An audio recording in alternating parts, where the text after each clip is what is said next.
ఓం నమ శివాయ. శివదేవుని కథ. ఈ వ్రత కథ చదివిన వారికి విన్నవారికి శివుని కరుణ కలిగి సకలైశ్వర్యాలు పొందుతారు. అంతకంటే ముందుగా అయితే మన ఛానల్ని ఎవరైనా మొదటిసారి చూస్తున్నట్లయితే ప్లీజ్ లైక్ చేయండి, షేర్ చేయండి, సబ్స్క్రైబ్ చేసుకోండి. పక్కనే ఉన్న బెల్ ఐకాన్ కూడా క్లిక్ చేసి పెట్టుకోండి. ఇక వీడియోలోకి వెళ్దామా. శివదేవుని కథ గురించి తెలుసుకోబోతున్నాం.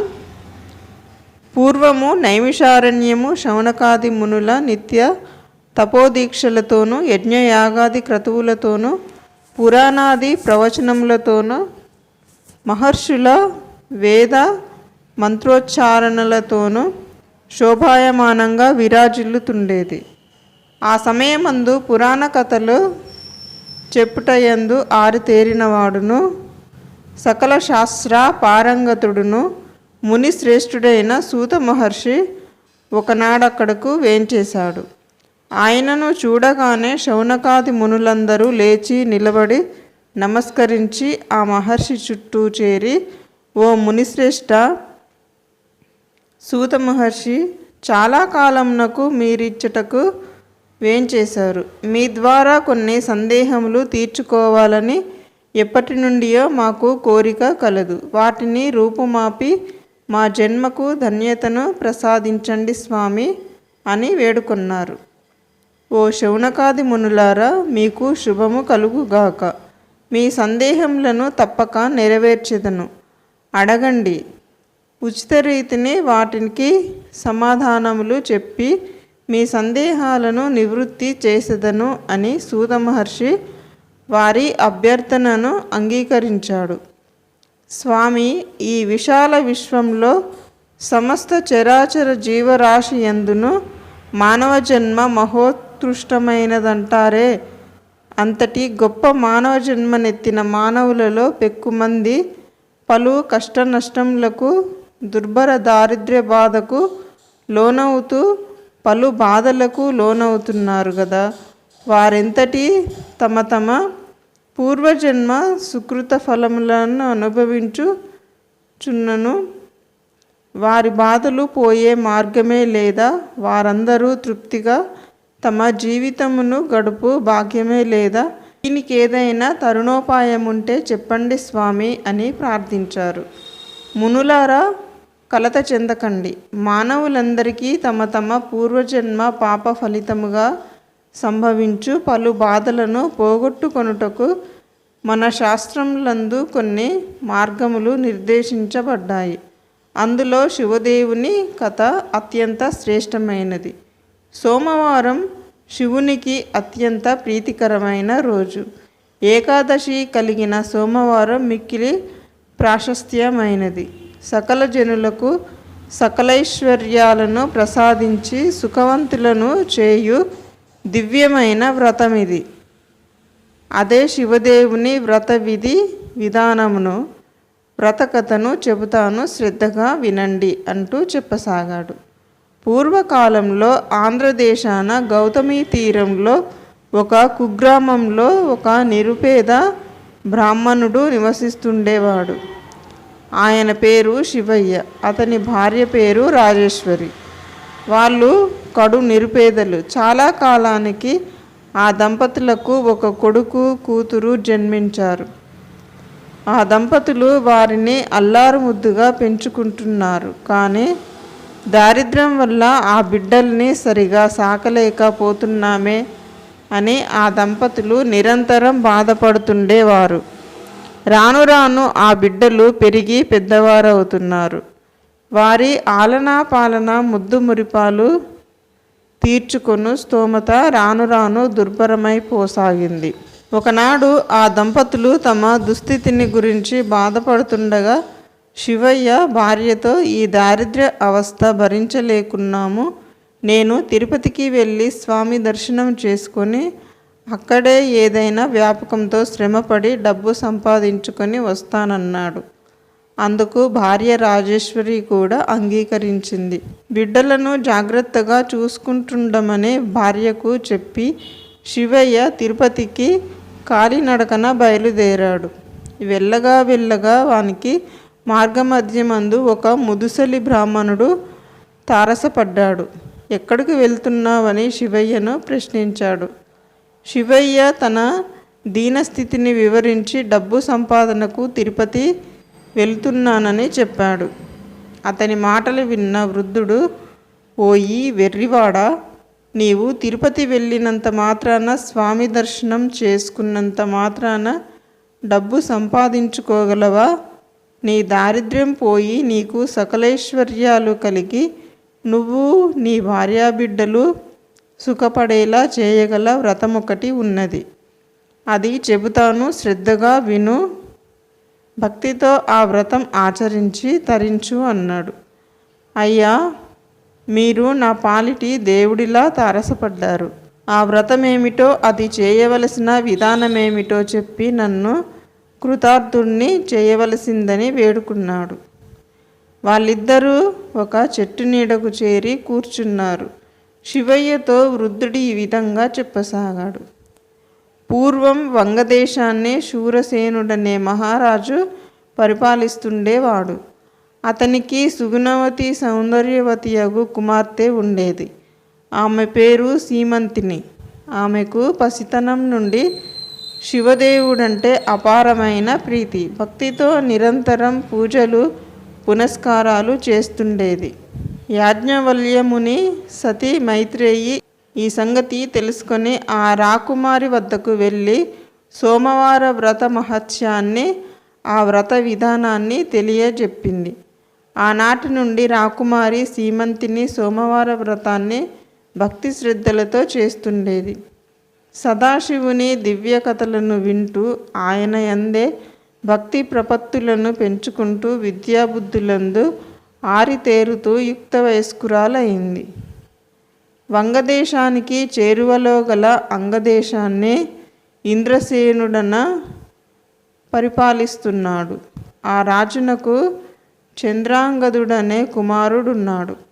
అతడు గుణ మణిభూషణుడు, సౌందర్య సంపన్నుడు. యుక్త వయస్సు వచ్చిన ఆ సుగుణ రాకుమారు నాకు వివాహం చేయు నిమిత్తం విప్రులకు వాని చిత్రపటాన్నిచ్చి తగిన రాకుమార్తెను అన్వేషించుటకు అన్య రాజ్యాలకు పంపించాడు.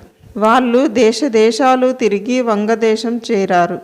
రాజదర్శనం చేసుకుని తామొచ్చిన పనిని నివేదించి తమ రాకుమారుని చిత్రపటాన్ని రాజుకు అందజేశారు.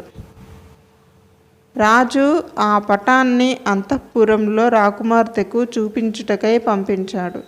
ఆ పటాన్ని చూసిన రాకుమారి సీమంతిని తన అంగీకారాన్ని తెలియజేసింది. ఇరు వర్గాల వారు ఎంతగానో ఆనందించారు. ఒకానొక శుభదినాన వారి వివాహం చేశారు. ఆ దంపతులు అన్యోన్యానురాగంతో జీవిస్తున్నారు.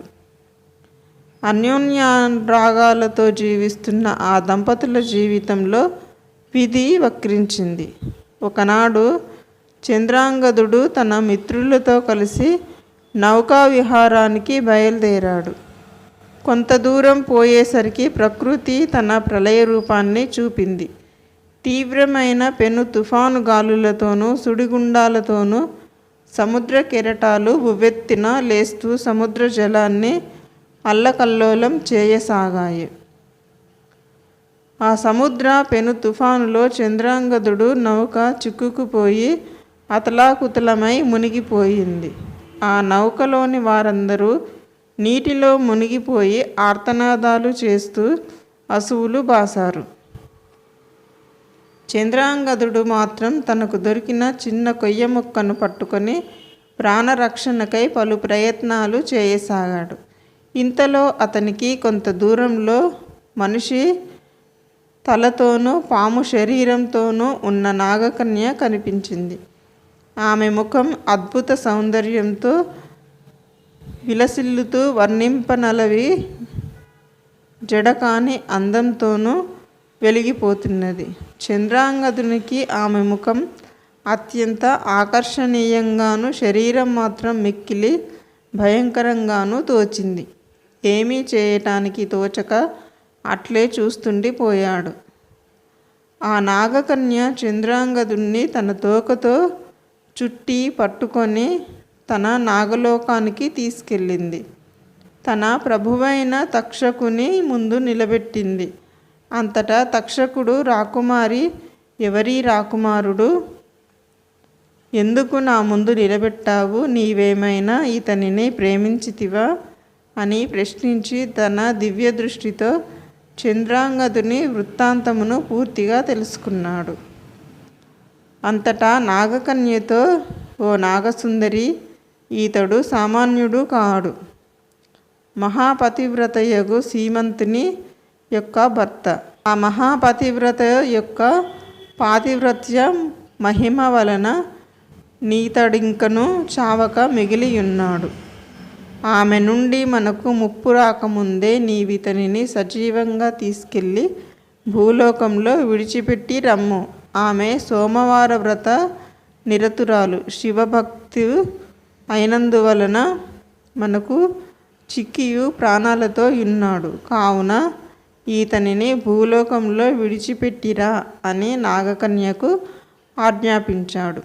వీరి మాటలు వింటున్న చిత్రాంగదుడు ఏమీ పాలుపోక బిత్తరపోయి చూస్తున్నాడు. వానిని చేరి, రాకుమారా, కలవరపడకు. నీ భార్య భక్తి వలన చనిపోవనుకుంటున్న నీ భార్య నమ్మలేక నువ్వు వస్తావని నిరీక్షిస్తున్నది. నిన్ను నీ రాజ్యానికి చేరువలో భూమిపై విడిచిపెడతాను. వెంటనే బయలుదేరు అని అతనికి అమూల్యమైన కానుకలిచ్చి సాగనంపాడు తక్షకుడు. సీమంతిని తన భర్త వెళ్ళిన నౌక మునిగిపోయిందని, అందరూ చనిపోయారని విన్న తన భర్త బ్రతికే ఉన్నాడన్న నమ్మకంతో అతడు క్షేమంగా తిరిగి రాగలందులకు శివదేవునిని ప్రార్థిస్తూ ఎదురు చూస్తున్నది. ఎంతకు భర్త జాడ తెలియక, హే జనని పార్వతీదేవి, మిమ్మల్ని నిరంతరం పూజించినందుకు ఇదేనా మీ కరుణ? నా భర్త ఎక్కడ ఉన్నా ఎలా ఉన్నా సత్వరం ఇక్కడకు చేర్చి నన్ను, నా మాంగళ్యాన్ని కాపాడవలసిందని అహోరాత్రులు అన్నాహారాలు ముట్టకుండా శివదేవుని ఆరాధన చేస్తున్నది. ఒకనాటి రాత్రి పార్వతీదేవి ఆమెకు కలలో సాక్షాత్కరించి, సీమంతిని, కలవరపడకు, నీ భర్త సజీవుడై ఉన్నాడు, అతి త్వరలో నీ చెంతకు రానున్నాడు అని చెప్పి అంతర్ధానమైంది. కలలో అందున ప్రాతకాల స్వప్నంలో దేవి సాక్షాత్కరించి పలికిన పలుకులు వృధా కావని ధైర్యం తెచ్చుకొని భర్త కొరకు ఎదురు తెన్నులు చూస్తున్నది. ఆ మర్నాడు ఆమె సోమవార వ్రతం ఆచరించి ప్రసాదాన్ని కళ్ళకద్దుకునే సమయానికి చంద్రాంగదుడు మణిమయ రత్నాలతో ఆమె కనుల ముందు సాక్షాత్కరించాడు. దీనిని నీ వ్రత మహత్యం వల్లనే బ్రతికి బయటపడ్డాను.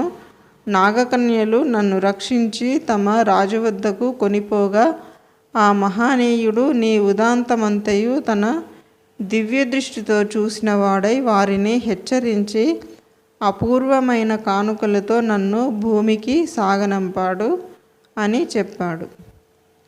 ఓ విప్రోత్తమ, వింటివి కదా శివదేవుని వ్రత మహిమ.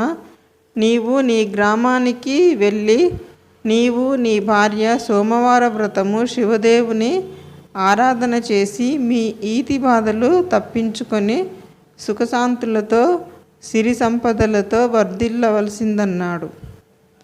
అయ్యా, ఆ వ్రత విధానమేమిటో చెప్పి నన్ను కృతార్థుణ్ణి చెయ్యండి అని శివ ఉదయమే లేచి స్నానం చేసి గృహాన్ని ముగ్గులతో తీర్చిదిద్ది ఈశాన్య భాగాన పీఠంపై శివదేవుని పటాన్ని ఉంచి దీపాన్ని వెలిగించి అష్టోత్తర శతనామాలతో మారేడు దళాలతో శివుణ్ణి ఆరాధించి కొబ్బరికాయ కొట్టి ధూపదీప నైవేద్యాదులుంచి కొబ్బరి ముక్కలతో పంచదార కానీ బెల్లం స్వామికి నివేదించి కథ చెప్పుకొని ఆ ప్రసాదాన్ని అందరికీ పంచిపెట్టి మీరు కళ్ళకు అద్దుకొని తీసుకోవాలి.